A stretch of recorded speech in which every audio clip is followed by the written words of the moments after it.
Hi friends. నేను ఈరోజు పెసరపప్పు చారు చేస్తున్నాను లంచ్‌లోకి. పెసరపప్పును 15 మినిట్స్ నానబెట్టి ప్రెషర్ కుక్కర్‌లో ఒక 2, 3 విజిల్స్ వచ్చే వరకి ఉడకబెట్టుకోవాలి. ఉడకబెట్టుకున్న ఈ పెసరపప్పుని బాగా మ్యాషర్‌తో మ్యాష్ చేసుకోవాలి.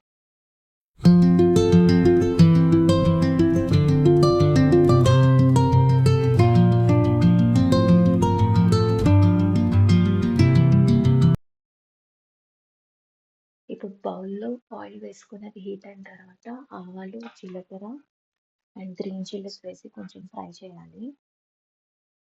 ఇలా ఫ్రై చేసుకున్న తర్వాత ఆనియన్స్, ఒక మీడియం సైజ్ టొమాటోస్ 2 యాడ్ చేసేసి బాగా కలపాలి. మరీ మెత్తగా కుక్ అవ్వాల్సిన అవసరం లేదు. దాంతో పాటు కొంచెం పసుపు వేసి కలిపేసి ఒక 2 మినిట్స్ అలా ఫ్రై అవ్వాలి. ఇప్పుడు కొంచెం సాల్ట్ యాడ్ చేయాలి.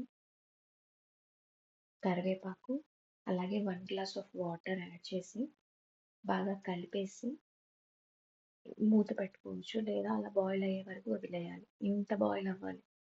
తర్వాత ఉడకబెట్టుకున్న పెసరపప్పు కూడా యాడ్ చేసి బాగా మిక్స్ చేయాలి.